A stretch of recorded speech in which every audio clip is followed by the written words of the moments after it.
Good morning students. Welcome to your social class. So இன்னைக்கு நம்ம ஒரு நியூ லெசன் பார்க்க போகிறோம். Economic first lesson. ஓகேயா? ஸோ லெசனோட டைட்டில் என்ன அப்படின்னா understanding development perspectives measurement and sustainability. சரியா? ஸோ அண்டர்ஸ்டாண்டிங் டெவலப்மெண்ட் அப்படின்றது வந்து you know about development. So development அப்படின்னு தெரியும் நார்மலாக. டெவலப்மெண்ட் அப்படின்றது வந்து இப்போ நம்ம வந்து ஃபார் எக்ஸாம்பிள் இப்போ வந்து ஒரு ஸ்டேஜ் லெவலில் நம்ம படிச்சுட்ருக்கோம். ஃபார் எக்ஸாம்பிள் ஒரு ஸ்டேஜில் மார்க் வாங்குகிறோம் அப்படின்னா அடுத்த லெவலில் என்ன செய்வோம், அதை விட இன்னும் வந்து கூட மார்க் வாங்கணும் அப்படின்னு சொல்லிட்டு ட்ரை பண்ணுவோம். ஸோ மார்க்ஸும் நம்ம வாங்கிடுறோம். ஸோ இப்போ அதுக்கு பேர் என்ன அப்படின்னா டெவலப்மெண்ட். சரியா? ஸோ இந்த மாதிரி நம்ம இங்கே எதோட டெவலப்மெண்ட் பற்றி பார்க்க போகிறோம் அப்படின்னா நம்மளோட எக்கனாமிக், அதாவது நம்மளோட பொருளாதாரத்தோட முன்னேற்றம், டெவலப்மெண்ட், மேம்பாடு அப்படின்னு நம்ம நிறையா சொல்லலாம். அந்த வேர்டுக்கு இங்கே அர்த்தம் வந்து நம்ம நிறையா சொல்லலாம். ஸோ அந்த மாதிரி இங்கே எக்கனாமிக் டெவலப்மெண்ட்னால் என்ன அப்படின்றதையும் ப்ளஸ் இந்த பெர்ஸ்பெக்டிவ் மெஷர்மெண்ட் அண்ட் சஸ்டைனபிலிட்டி பற்றியும் பார்க்க போகிறோம். சரியா? இங்கே பெர்ஸ்பெக்டிவ்ஸ் அப்படின்றது வந்து நம்மளோட வியூ. ஸோ எப்படி நம்மளோட வியூ இருக்குது, அதாவது தமிழில் என்ன சொல்லுவாங்கன்னா தொலைநோக்கு அப்படின்னு சொல்லுவாங்க. ரெண்டாவது வந்து மெஷர்மெண்ட். ஸோ அதை எப்படி நம்ம மெஷர் பண்ணுறோம் அப்படின்றது. தென் சஸ்டைனபிலிட்டி அப்படின்றது அதோட ஸ்டாண்டர்ட் பொசிஷன். ஸோ இப்போ ஒரு எக்கனாமிக் டெவலப்மெண்ட் வந்து இப்போ ஒரு லெவல் ஒரு இயர் வந்து இருக்குது அப்படின்னா அது அப்படியே ஸ்டேபிளாக இருக்குமா, இருக்காது. ஸோ அந்த சஸ்டைனபிலிட்டி பற்றியும் நம்ம லெசனில் பார்க்க போகிறோம். சரியா? So first the word development is used widely. So development அப்படின்ற வேர்டை நம்ம நிறையா யூஸ் பண்ணியிருக்கோம். It refers to the progress of particular field or a particular person. So அப்போ இந்த டெவலப்மெண்ட் அப்படின்றது ஒரு ஃபீல்டாக இருக்கலாம், இல்லை அப்படின்னா ஒரு குறிப்பிட்ட ஒரு தனிப்பட்ட பர்சனாக இருக்கலாம். Similarly, the economic progress of a country is known as economic development. சரியா? ஏற்கனவே சொன்ன எக்கனாமிக்கை பற்றின டெவலப்மெண்ட் தான் அந்த லெசன் நம்ம பார்க்குறது. So however the interpretation of concept development keeps on changing from time to time, from person to person, and its meaning gets extended further. இப்போ அந்த டெவலப்மெண்ட் அப்படின்ற வேர்டு எக்கனாமிக் டேர்மில் வரனால எக்கனாமிக் டெவலப்மெண்ட் அப்படின்னு சொல்கிறோம். ஆனால் இதுவே சேஞ்ச் ஆகும்போது ஒரு பர்சனுக்கு பர்சனோ இல்லை டயத்துக்கு டைமாக மாறும்போது சேஞ்ச் ஆகுது. ஸோ அதன் பேர் தான் development. So next different perspectives about development. So development அப்படின்னா என்னன்றதை இங்கே எக்கனாமிக் டெவலப்மெண்ட்டுக்கு நம்ம சொல்லியாச்சு. ஸோ அடுத்து அவங்க சொல்கிற கான்செப்ட் என்னென்னா perspectives. So perspectives about development. பெர்ஸ்பெக்டிவ்னால் ஏற்கனவே சொன்ன மாதிரி நம்மளோட வியூ வந்து எப்படி இருக்குது, நம்மளோட தொலைநோக்கு வந்து எப்படி இருக்குது அப்படின்றது. So every human beings has an ambition or desire of his or her own to achieve progress in life. So அப்போ ஒவ்வொரு பர்சனுக்குமே வந்து பார்த்தோம் அப்படின்னா ஒரு வாழ்க்கையில் வந்து ஒரு எய்ம் இருக்கும். ஸோ அந்த மாதிரி similarly we have idea about how a country should progress. இப்போது நம்ம இண்டிவிஜுவலாக வந்து பார்க்கும்போது நம்மளோட டெவலப்மெண்ட்க்கு என்ன செய்யணுமோ அந்த ஸ்டெப்ஸ் எல்லாமே நம்ம எடுக்கிறோம். சரியா? அதே மாதிரி நம்மளோட கண்ட்ரியோட எக்கனாமிக்கு என்ன மாதிரியான டெவலப்மெண்ட் தேவை, என்ன மாதிரியான வியூ வந்து நம்மளுக்கு வேணும் அப்படின்றது தான். For example, if our thinking turns towards progress and about the ways to achieve the many goals for progress, it leads to development. So அப்போது நம்மளோட திங்கிங்ஸ் வந்து அதாவது அச்சீவ் பண்ணணும் அப்படின்ற அந்த டார்கெட் வச்சிட்டோம் அப்படின்னா அப்போ அதுக்கான அந்த கோல்ஸை செட் பண்ணுறதுக்கு சில விஷயங்களை நம்ம வந்து கையில் எடுத்துக்குவோம் இல்லையா? அதே மாதிரி எக்கனாமிக் டெவலப்மெண்ட்டுக்கு சில பெர்ஸ்பெக்டிவ்ஸை கையில் எடுத்துக்கிறாங்க. ஸோ அதுதான் இது. சரியா? So let us try to imagine what development means its different people. So இங்கே ஃபஸ்ட்டு இந்த டெவலப்மெண்ட் அப்படின்னா எதெல்லாம் டெவலப்மெண்ட் அப்படின்றத பார்ப்போம். ஸோ ஃபஸ்ட்டு டாப்பில் இருக்கிறத பாருங்கள், இம்ப்ரூவ்மெண்ட். ஸோ இம்ப்ரூவ்மெண்ட் அப்படின்றது ஸோ இப்போ ஏற்கனவே இருந்த லெவலை விட அடுத்த லெவலுக்கு மூவ் ஆகுறது தான் இம்ப்ரூவ்மெண்ட். அது ஒரு ப்ராசஸ். சரியா? ரெண்டாவது வந்து அப்படியே ரைட் சைடுக்கு வாங்க. க்ரோயிங் ப்ராசஸ் இன் அ நீடட் டைரெக்ஷன். இப்போ க்ரோயிங் ப்ராசஸ் அப்படின்னா நம்மளுக்கு தேவையான வழியில் மட்டுமே நம்மளுக்கான இந்த ப்ராசஸ் வந்து மூவ் பண்ணுறது. ஸோ இப்போ வந்து டெவலப்மெண்ட் அப்படின்றதுக்காக நம்ம நிறையா ப்ராசஸ் பண்ணலாம், ஆனால் நம்மளுக்கு தேவையான வழி என்னவோ அதை மட்டும் சூஸ் பண்ணுறது. Then way of moving forward. So அதை முன்னோக்கி நம்ம கொண்டு போகிறது.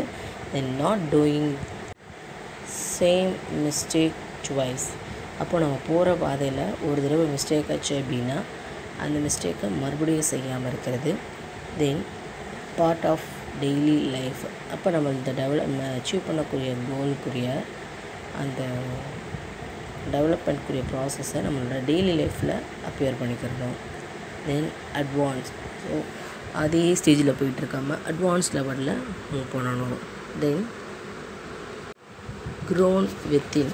ஸோ நம்மளுக்குள்ளேயே அந்த டெவலப்மெண்ட்டு வரணும் அப்படின்றது. தென் நெவர் எண்டிங் ப்ராசஸ். அப்போ நம்மளோட அந்த எடுத்த ஸ்டெப் வந்து பாதிலே நின்றக்கூடாது, அந்த ப்ராசஸ் வந்து ஃபுல் ஃப்ளெஜ்டாக போய்கிட்டே இருக்கணும்.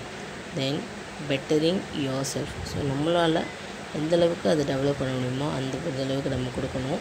தென் ஃப்ரீடம் டு க்ரோ. ஸோ அதுக்கான ஃப்ரீடமும் நம்ம கொடுக்கணும். தென் ப்ராக்ரெஸ். ஸோ ப்ராக்ரெஸ் அப்படின்றது முன்னேற்றம். ஸோ இது எல்லாம் தான் வந்து டெவலப்மெண்ட். சரியா? Okay. So from the above chart, you will notice that other than income, people seek freedom to grow on their own. So அப்போ அந்த மேல் நம்ம இதுக்கு முன்னாடி பார்த்தோம், அந்த சார்ட் வச்சு பார்த்தோம் அப்படின்னா பீப்புள் வந்து அவங்களோட இன்கம்மை விட அவங்களோட டெவலப்மெண்ட்டுக்கு எது தேவையாக இருக்குது அப்படின்னா freedom. So thus development refers to the improvement in quality of life. So அப்போ டெவலப்மெண்ட்டுக்கு லைஃப்பில் சில குவாலிட்டிஸ் வேணும். என்ன அப்படின்னா higher income, better education, better health and nutrition, less poverty and more equal opportunity. அப்போது டெவலப்மெண்ட் அப்படின்ற ப்ராசஸை ஒரு லைஃப்பில் எது இருந்தால் தான் அடைய முடியும் அப்படின்னா இந்த விஷயங்கள், அதாவது நல்ல இன்கம் இருக்கணும், நல்ல எஜுகேஷன் இருக்கணும், நல்ல ஹெல்த் இருக்கணும், and then so less poverty, அதாவது வறுமை அப்படின்றது ரொம்ப வந்து வறுமையில் இருந்துடக்கூடாது. அதே மாதிரி மோர் ஈக்குவல் ஆப்பர்ச்சுனிட்டி, ஈக்குவல் ஆப்பர்ச்சுனிட்டிஸ் இருக்கணும், சமமான உரிமைகள் இருக்கணும். அடுத்தது, the term economic development refers to the overall growth of all sectors of the economy by adoption of new technologies. So இப்போ எக்கனாமிக் க்ரோத்துக்கும் இதே மாதிரி எல்லா ஃபீல்ட்லேயுமே தேவைப்படுது. எக்கனாமிக் அப்படின்றது இல்லாமல் ஒரு பிஸ்னஸாக இருக்கட்டும், இப்போ நார்மலாக நம்ம வீட்டில் இருக்கிற யூஸ் பண்ணுற யூசேஜஸாக இருக்கட்டும், ஸோ எல்லாத்துலேயுமே எக்கனாமிக் டெவலப்மெண்ட் வந்து இருக்குது. சரியா?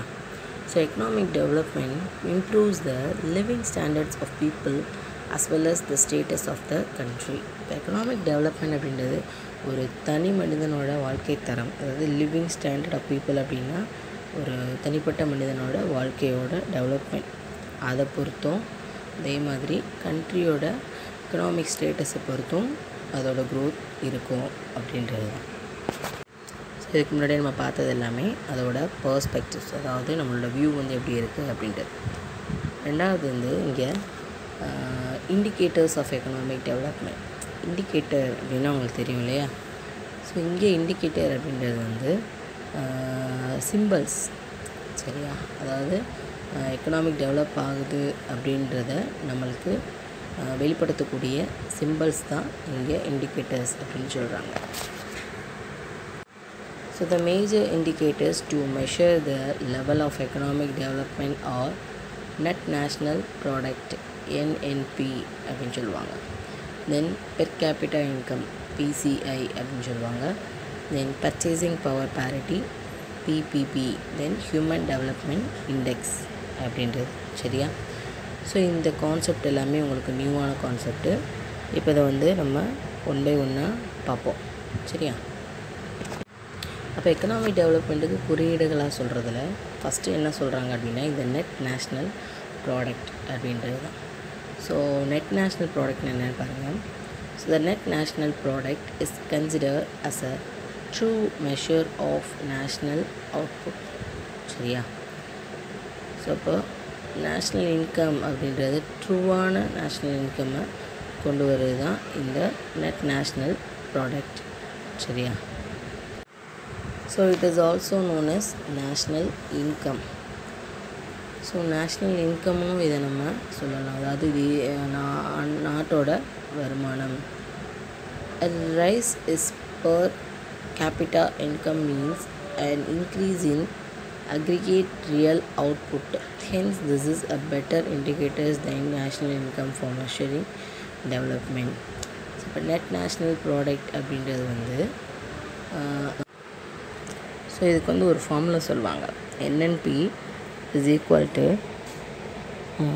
NDP minus depreciation. ஸோ அதுக்கு NDP அப்படின்னா நெட் டொமஸ்டிக் ப்ராடக்ட் அப்படின்னு அர்த்தம். So net domestic product minus depreciation அப்படின்னு ஒரு ஃபார்முலா இருக்குது. ஸோ ஃபஸ்ட்டு NDP அப்படின்னா national development product. So first வந்து அதுக்கு முன்னாடி ஜிடிபி அப்படின்னு ஒன்று இருக்கும். ஜிடிபி அப்படின்றது கிராஸ் டொமஸ்டிக் ப்ராடக்ட். சரியா? Gross domestic product. இன்னொன்று ஜிஎன்பின்னு இருக்கும், கிராஸ் நேஷ்னல் ப்ராடக்ட்டு. சரியா? அப்போ கிராஸ் டொமஸ்டிக் ப்ராடக்ட் அப்படின்னா ஒரு கண்ட்ரிக்குள்ளே ஒரு ஹோல் இயருக்கு ஒரு கண்ட்ரிக்குள்ளே ப்ரொடியூஸ் பண்ணக்கூடிய ப்ராடக்ட்ஸை மெஷர் பண்ணுறது தான் வந்து ஜிடிபி. சரியா? ஸோ இப்போ இதில் வந்து ஃபார் எக்ஸாம்பிள், அதாவது நம்மளோட கண்ட்ரியோட ப்ராடக்ட்ஸாக அது வந்து இருக்கணும். இப்போ வெளிநாட்டிலேருந்து ஒரு பொருளை கொண்டு வந்து இங்கே சேல் பண்ணுறாங்க அப்படின்னா அது வந்து இந்தியாவோட ப்ராடக்டில் அடங்காது, டொமஸ்டிக்குள்ளே வராது. சரியா? ஆனால் இந்த ஜிடிபி அப்படின்றது வந்து டொமஸ்டிக் ப்ராடக்ட் மட்டும் கால்குலேட் பண்ணுறது தான் இந்த ஜிடிபி. சரியா? ஓகே. ஜிஎன்பி அப்படின்றது வந்து கிராஸ் நேஷ்னல் ப்ராடக்ட் அப்படின்னு சொல்லுவாங்க.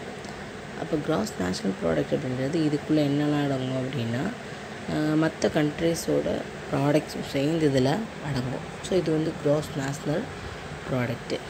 சரியா? அதே மாதிரி தான் இந்த NNP நெட் நேஷ்னல் ப்ராடக்ட்டு. அப்போது இதுக்குள்ளே பார்த்திங்க அப்படின்னா நெட் நேஷ்னல் ப்ராடக்ட் அப்படின்றதில் ஓவரால் நேஷனோட ப்ராடக்ட்ஸ் எல்லாமே இதுக்குள்ளே அடங்கும். ஸோ இதுக்கான ஃபார்முலா என்ன சொன்னேன்னா NDP மைனஸ் டிப்ரிசியேஷன்னு சொன்னேன்.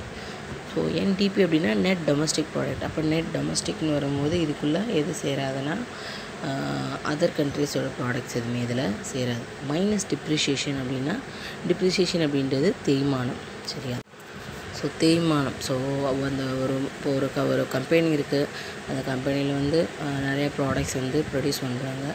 ஆனால் அதில் சில கழிவுகள் எல்லாம் வெளியேற்றுவாங்க. ஸோ தேவையற்ற பொருட்கள் எல்லாமே வெளியேற்றுவாங்க.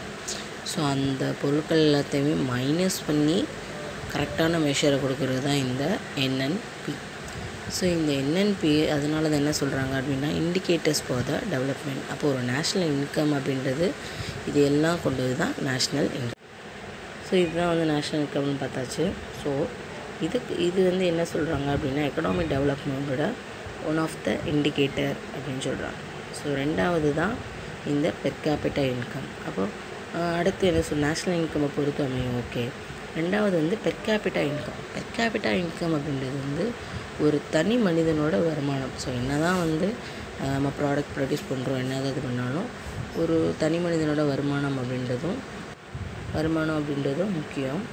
So for measuring a countries development its income is considered to be one of the most important factor. Countries with a higher income are considered to be more developed than those with lesser income.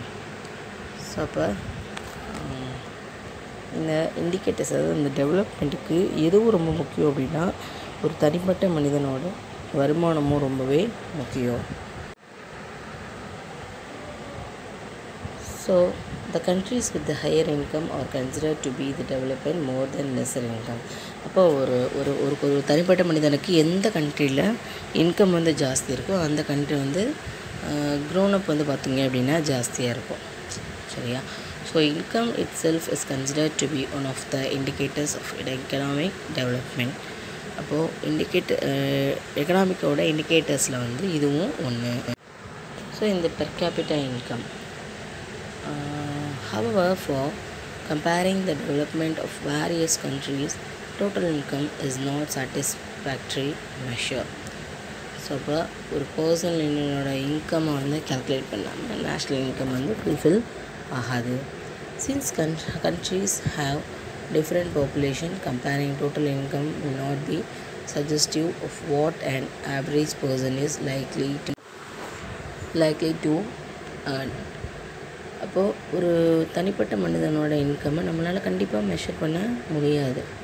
ஏன் அப்படின்னா இப்போ வந்து ஒரு இடத்துல வேலை பார்க்குறாங்க அப்படின்னா அந்த ஒரு இடத்துல மட்டும் வேலை பார்த்தாங்க அப்படின்னா அவங்களோட இன்கம் வந்து நம்ம கால்குலேட் பண்ணிடலாம்.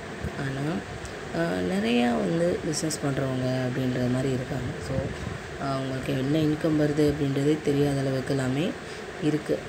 ஸோ எப்படி வருது அப்படின்றதுமே தெரியாத அளவுக்குலாம் இருக்குது. ஸோ அப்போ ஒரு தனி மனிதனோட வருமானம் அப்படின்றது நம்மளால் அக்யூரேட்டாக கால்குலேட் பண்ண முடியாது. ஏன் அப்படின்னா அவங்க டிஃப்ரெண்ட் வேஸில் வந்து சம்பாதிக்கிறாங்க. அதனால் so the average income is calculated by dividing the country's total income by the total population. அப்போ அதனால் என்ன செய்கிறாங்க அப்படின்னா நம்ம கண்ட்ரிக்கு வந்து நேஷ்னல் இன்கம்மை வச்சு நம்மளோட பாப்புலேஷனை டிவைட் பண்ணுறாங்க.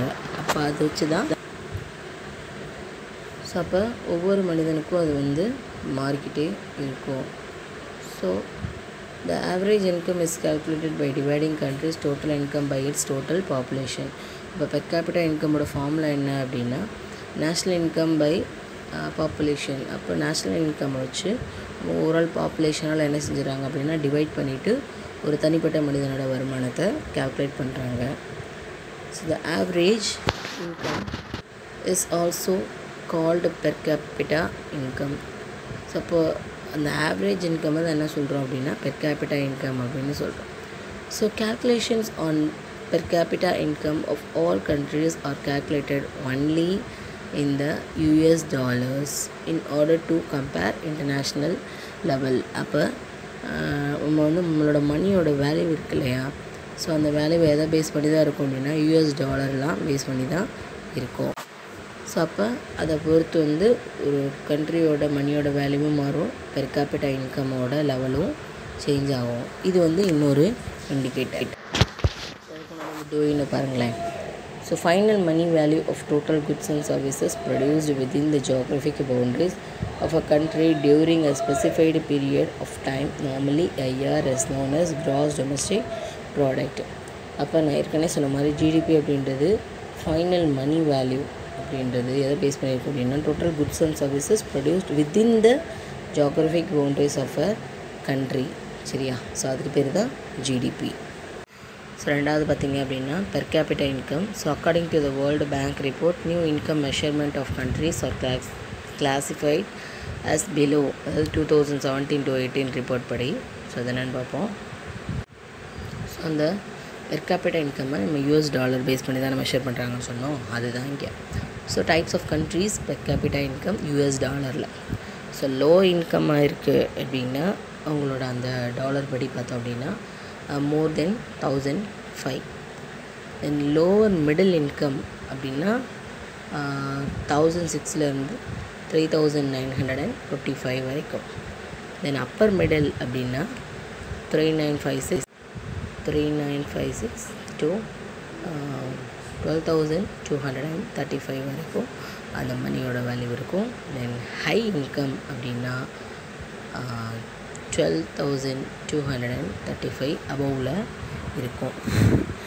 ஸோ இதான் வந்து பெர் கேபிட்டா இன்கமோட இண்டிகேட்டர்ஸில், அதாவது யூஎஸ் டாலரை வச்சு எப்படி கால்குலேட் பண்ணுறாங்க அப்படின்ற process. So types of countries இதை பேஸ் பண்ணி இருக்கும்.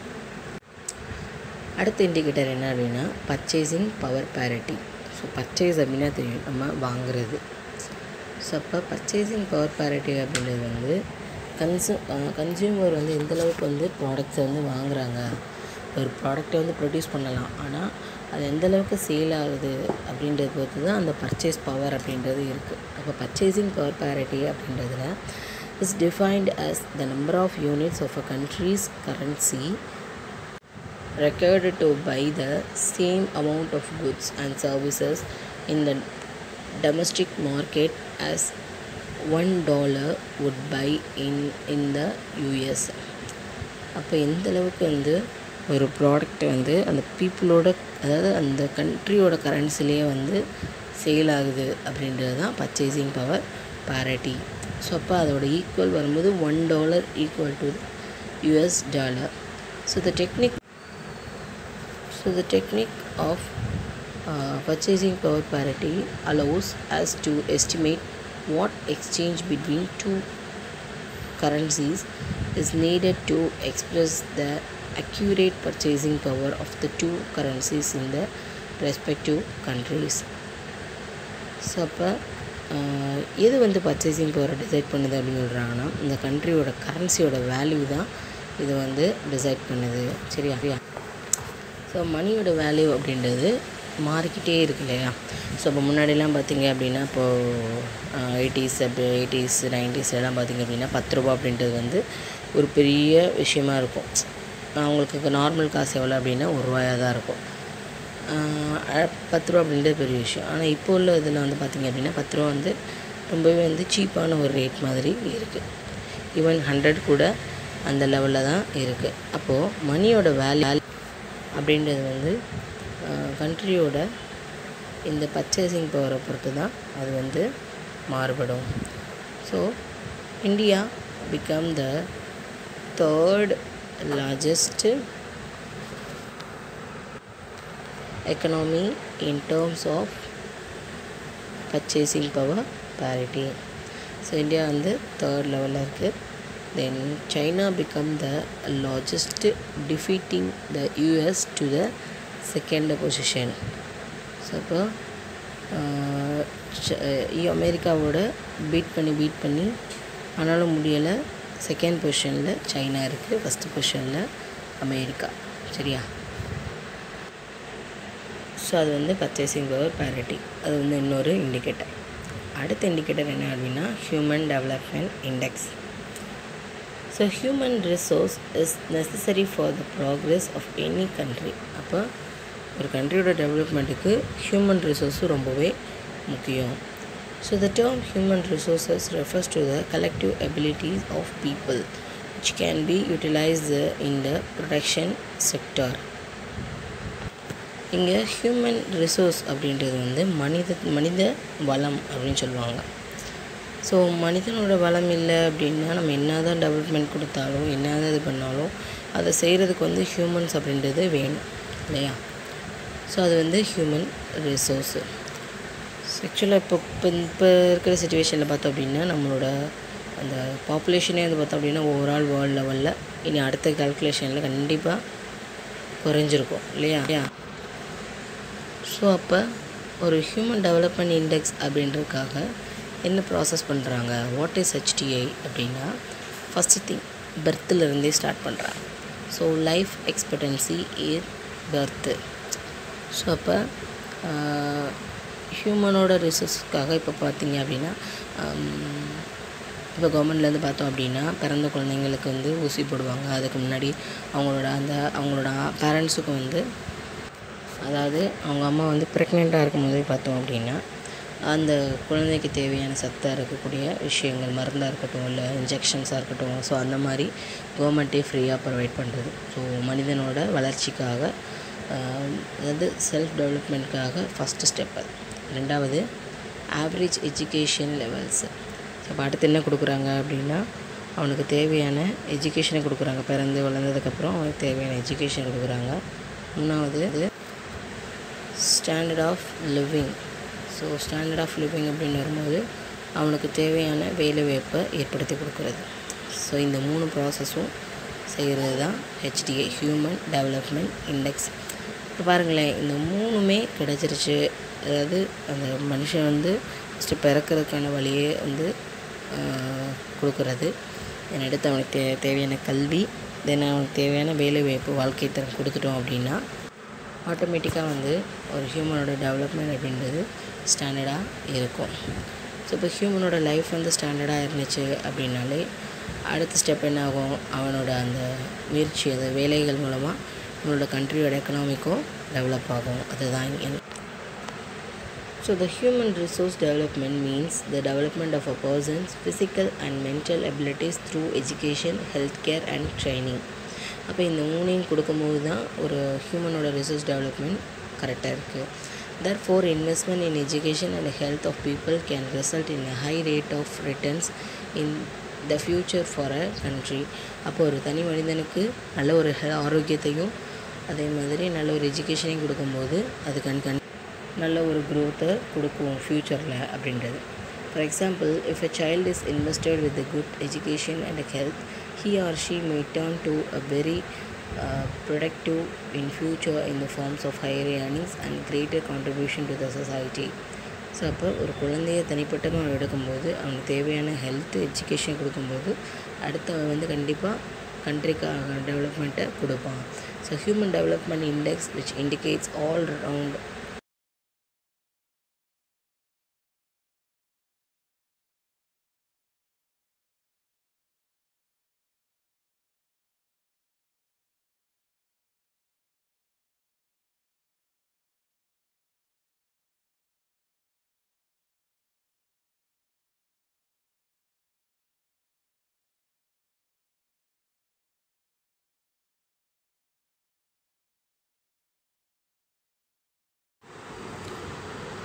So in the past, economists believed that the rate of economic growth of nations could be increased only by increasing investment in physical capital.